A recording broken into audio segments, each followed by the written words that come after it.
আসসালামু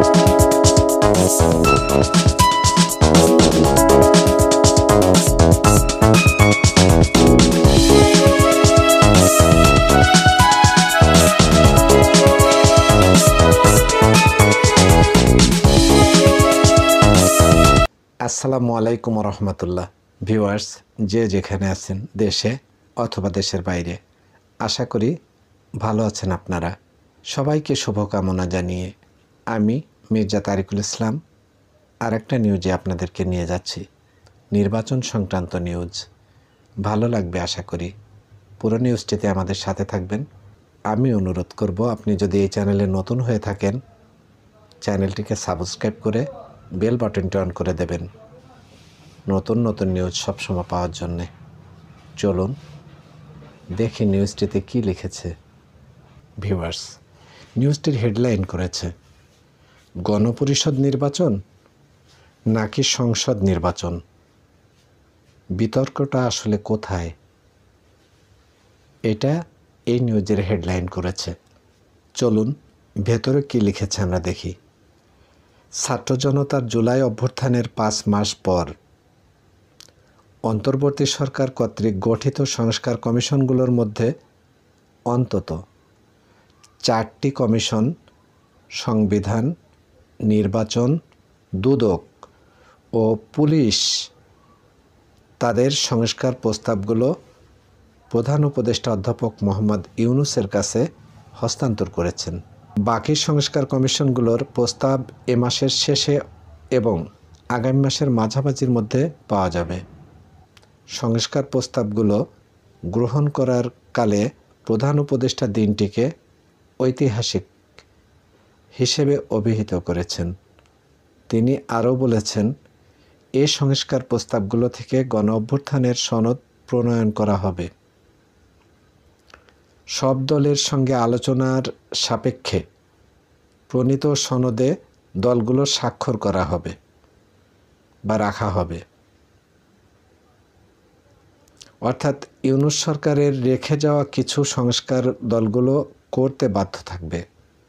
নির্বাচন আসুক আর যাই ঘটুক, সনদ থেকে সরা যাবে না। সংস্কার বাস্তবায়ন না করা হলে জনগণের সঙ্গে প্রতারণা শামিল হবে সেই কাজটি। কিছু আশু প্রাতিষ্ঠানিক সংস্কার বর্তমান সরকারের আমলেই করতে হবে, কারণ গণ অভ্যুত্থানের পর গণতান্ত্রিক রাষ্ট্র ও কার্যকর প্রতিষ্ঠান নির্মাণই জন আকাঙ্ক্ষা যেন কায়দায় একটি নির্বাচন ঘোষণা করলে হাজারো শহীদের রক্তের সাথে বিরোধিতা করা হবে। বাংলাদেশের বাস্তবতায় সংস্কার ছাড়া নির্বাচনী স্বৈরতন্ত্রী ছাড়া আর কিছুই জনগণকে দিতে সক্ষম হবে না। বিএনপি সহ সব রাজনৈতিক দলগুলোর তরফ থেকে বারবার নির্বাচনের রোডম্যাপ ঘোষণাকে তাগিদ দেওয়া হচ্ছে। এতদিন যৌক্তিক সময়ে নির্বাচন চাইলেও কিছুদিন ধরে বিএনপি এবছরের জুন জুলাইয়ের মধ্যেই নির্বাচন চেয়ে আসছে। বাংলাদেশের সবচেয়ে বড় দল হিসেবে বিএনপির কাছে আমাদের প্রত্যাশা, তারা সরকারের কাছে সংস্কারের রোডম্যাপ চাইবে। অর্থাৎ কী প্রক্রিয়ায় কারা কতটুকু সংস্কার করবে তা খোলসা করার দাবি তারা জানাবে। তবে বিএনপিকে কেবল নির্বাচনের রোডম্যাপের জন্য চাপ প্রয়োগ করতে দেখা যাচ্ছে। সরকারের দিক থেকে নির্বাচনের সম্ভাব্য সময় সংস্কার সাপেক্ষে 2026 সালের জুন বা জুলাই, সংস্কার ছাড়া এবছরের ডিসেম্বর সম্পর্কে ধারণা দেওয়া হয়েছে। তবে বিএনপি তাতে সন্তুষ্ট মনে হচ্ছে না। কেবল সংবিধান ছাড়া পুলিশ, নির্বাচন ব্যবস্থা, দুর্নীতি দমন কমিশন, জনপ্রশাসন, স্থানীয় সরকার সহ গৃহীত সব সংস্কার করার ম্যান্ডেটই বর্তমান সরকারের রয়েছে। সংবিধান প্রণয়ন কিংবা সংস্কারের ক্ষেত্রে গণপরিষদ নির্বাচন আহ্বান করাই যৌক্তিক। বিএনপি সহ সমমনা দলগুলোর ধারণা, পরবর্তী নির্বাচিত সরকার এসে সংবিধান সংস্কার করবে। বর্তমান সরকারের সেই ম্যান্ডেট নেই। আমরাও মনে করি সংবিধান সংস্কার বা প্রণয়নের ম্যান্ডেট এই সরকারের নেই, তবে সেই ম্যান্ডেট পরবর্তী নির্বাচিত সরকারের কাছেও নেই। কারণ বিদ্যমান সংবিধানের অধীনে গঠিত পরবর্তী নির্বাচিত সরকার মূলত ফ্যাসিবাদী ব্যবস্থারই তল্পিবাহকই হবে।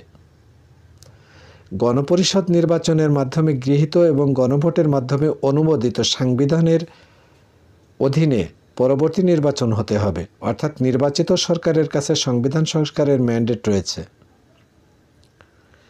পদ্ধতিগত বাস্তবতায় এমন ধরনের ঠিক উল্টো। পরবর্তী নির্বাচিত সরকারেরই বরং নতুন সংবিধানের কাছে থেকে আইন প্রণয়নের ম্যান্ডেট অর্জন করতে হবে। সংবিধান সংস্কার কমিশন বেশ কিছু ইতিবাচক সংস্কার প্রস্তাব পেশ করেছে। ক্ষমতা কাঠামোতে ভারসাম্য আনা, একক ব্যক্তির হাতে সব ক্ষমতা যেন কক্ষিগত না হয়, প্রাতিষ্ঠানিক গণতন্ত্র যেন রক্ষিত হয়। কমিশনের প্রস্তাবে জনপরিসরে জারি থাকা এই উদ্বেগগুলোর গুরুত্ব পেয়েছে, তবে কোন পদ্ধতিতে সংবিধান সংস্কার কিংবা প্রণীত হবে সে বিষয়ে কমিশনের প্রতিবেদনে কোনো প্রস্তাব লক্ষ্য করা যায়নি। অথচ সংস্কারের টেকসই কার্যকর করতে পদ্ধতির প্রশ্নটাই সবচেয়ে গুরুত্বপূর্ণ। সংসদ নির্বাচনের মাধ্যমে সাধারণত জনগণ কোনো রাজনৈতিক দলকে আগামী 5 বছরের জন্য সরকার পরিচালনার দায়িত্ব ন্যস্ত করে।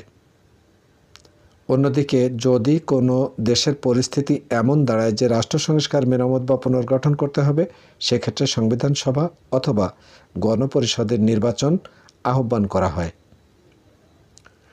নির্বাচিত গণপরিষদ তর্ক ও বাহাসের মাধ্যমে একটি নির্দিষ্ট সময়ের মধ্যে জনগণের সামনে একটি খসড়া সংবিধান পেশ করে।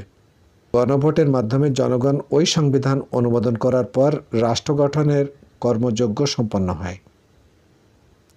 সরকার পরিচালনায় নির্বাচন আয়োজনের মাধ্যমে রাষ্ট্র গঠনের প্রক্রিয়ার বা কর্মপ্রক্রিয়ার সম্পন্ন করার কোনো সুযোগ নেই। সামষ্টিক ইচ্ছা বা অভিপ্রায় দ্বারাই জনগণ রাষ্ট্র গঠন করে। জনগণ নিজেই তার ইচ্ছা ও অভিপ্রায় হেফাজত করে, প্রয়োজনে পরিবর্তন করে। অন্যদিকে সরকার পরিচালনার স্বার্থে জনগণ সংসদে তার প্রতিনিধি পাঠায়। জনগণের প্রতিনিধি জনগণের খোদ ইচ্ছাকে বদলে দিতে পারে না। বদলের প্রয়োজন হলে জনগণ নিজেই উদ্যোগ নেয়। সাধারণত বড় কোনো আন্দোলন বা গণঅভ্যুত্থানের পর এ ধরনের মুহূর্ত হাজির হয়। যদি প্রতীয়মান হয় যে বিদ্যমান সংবিধান গণ অভিপ্রায়ের ধারক হতে ব্যর্থ হচ্ছে, কিংবা বিদ্যমান সংবিধানের মধ্য দিয়ে আর জন আকাঙ্ক্ষার প্রতিফলন ঘটছে না, তখন সংবিধান প্রণয়ন বা নিদেন পক্ষে সংস্কারের বিকল্প থাকে না। নির্বাচিত গণপরিষদের মাধ্যমে সংবিধান প্রণয়ন ও মহাযজ্ঞ সম্পন্ন হয়ে থাকে। বাংলাদেশের ইতিহাসে অন্তত 2 বার 1972 এবং 1991 সালে এই ঐতিহাসিক সুযোগ এসেছিল, কিন্তু রাজনৈতিক দলগুলোর পিছুটান এবং রক্ষণশীলতার কারণে রাষ্ট্রের গঠনতন্ত্রী কারণে আবশ্যিক কাজগুলো হাতে নেওয়া হয়নি। 24-এর গণঅভ্যুত্থানের তাৎপর্য তাই অপরিসীম। নয়া উদার নৈতিক বিশ্ব ব্যবস্থায় উন্নয়নতন্ত্র আর চেতনার মহাবায়নকে আশ্রয় করে ফ্যাসিবাদী আওয়ামী লীগ যাচ্ছিল ক্ষমতা চালিয়ে। রুদ্ধশ্বাস এক পরিস্থিতিতে কেটেছে জনজীবন। গত জানুয়ারির আগে রাজনৈতিক দলগুলো সুষ্ঠু নির্বাচনের দাবিতে আন্দোলনে ছিল। ফ্যাসিবাদের কাছে সুষ্ঠু নির্বাচনের দাবি জানিয়ে লাভ নেই, এই নির্মম সত্য তারা জানেন না, এটা বিশ্বাস করা কঠিন। তবু বাস্তবতা হচ্ছে রাজনৈতিক দলগুলো ওই আন্দোলনের দাবি আদায় ব্যর্থ হয়েছিল। তখন অনেকেই ফ্যাসিবাদের বিরুদ্ধে ধারাবাহিক লড়াই সংগ্রামের কথা বলেছেন। বিগত 16 বছরে বিএনপি সহ রাজনৈতিক দলগুলোর ওপর আওয়ামী লীগ অমানবিক নির্যাতন চালিয়েছে, কথা অস্বীকারের কোনো সুযোগ নেই। তবে সত্যের খাতিরে বলতে হয়, গত জানুয়ারিতে গায়ের জোরে ডামি নির্বাচন করে ফেলার পর রাজনৈতিক পরিসরে নৈরাশ্য ও হতাশাই লক্ষ্য করা গেছে। শিগগিরই আওয়ামী শাসনের অবসান ঘটবে, অতি আশাবাদী মানুষরাও তখন কল্পনাও করতে পারেনি।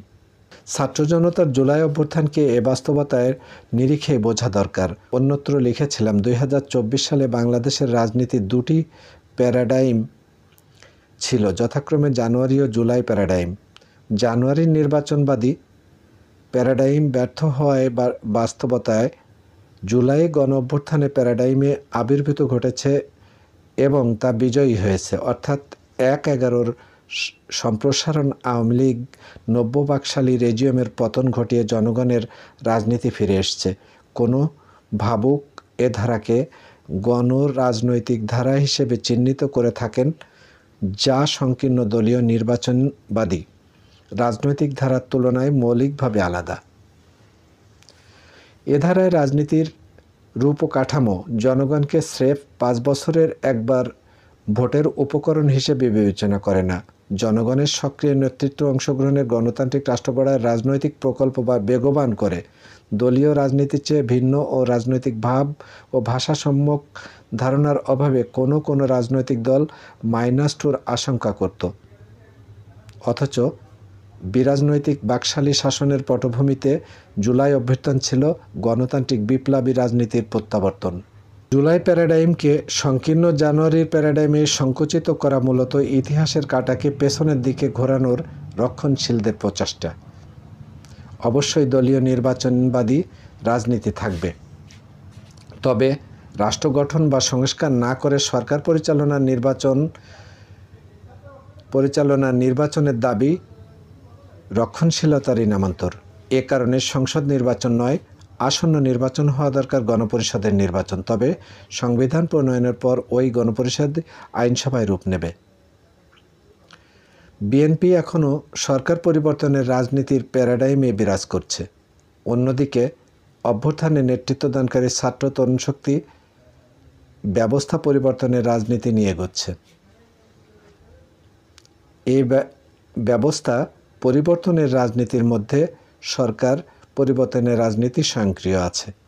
অন্যদিকে স্রেফ নির্বাচনবাদী তথা সরকার পরিবর্তনের রাজনীতি আবশ্যিকভাবে ব্যবস্থা পরিবর্তনের নিশ্চয়তা দেয় না। শহীদ আসাদ ও নূর হোসেনের আত্মত্যাগ শহীদ আবু সাঈদে এসে পরিণতি পাবে, এটাই ২৪শে জুলাইয়ের অভ্যুত্থানের রাজনৈতিক অঙ্গীকার। সারোয়ার তুষার, লেখক ও চিন্তক, যুগ্ম আহ্বায়ক, জাতীয় নাগরিক কমিটি। ভিউয়ার্স, এই নিউজটি প্রকাশ করেছে প্রথম আলো, দৈনিক প্রথম আলো। দৈনিক প্রথম আলোর তথ্যসূত্র আমরা আপনাদের শোনালাম।